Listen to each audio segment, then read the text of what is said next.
À l'origine, la vache bernaise était mixte. Très bonne laitière, elle élevait son veau et offrait son surplus de lait à l'éleveur pour produire le célèbre fromage des Pyrénées.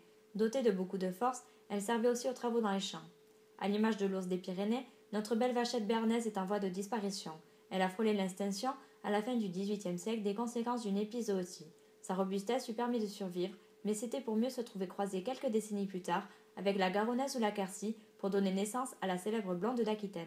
Dans les années 1950, la béarnaise, délaissée au profit de races plus productives comme la blonde d'Aquitaine, la charolaise ou encore la limousine, est de nouveau menacée. Alors qu'on comptait 360 000 vaches de race béarnaise en 1937 et encore 200 000 en 1962, on n'en comptait plus que 70 dans les années 90. À cette date, le plan de sauvegarde de la race est créé, les animaux de race pure sont recensés, l'effectif remonte petit à petit. En 2003, les éleveurs s'associent et mettent en place l'association de la vache béarnaise qui regroupe différentes générations d'éleveurs, depuis les fondateurs jusqu'aux futurs agriculteurs.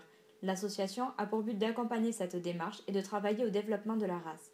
Malgré tout ce travail, le nombre d'animaux en race pure a du mal à se développer. À l'heure actuelle, on dénombre 19 taureaux différents dont la semence est disponible à l'insémination animale et 193 femelles de plus de 2 ans. La race béarnaise a su vaincre le temps et les années mais doit encore bénéficier du dur labeur des éleveurs pour survivre.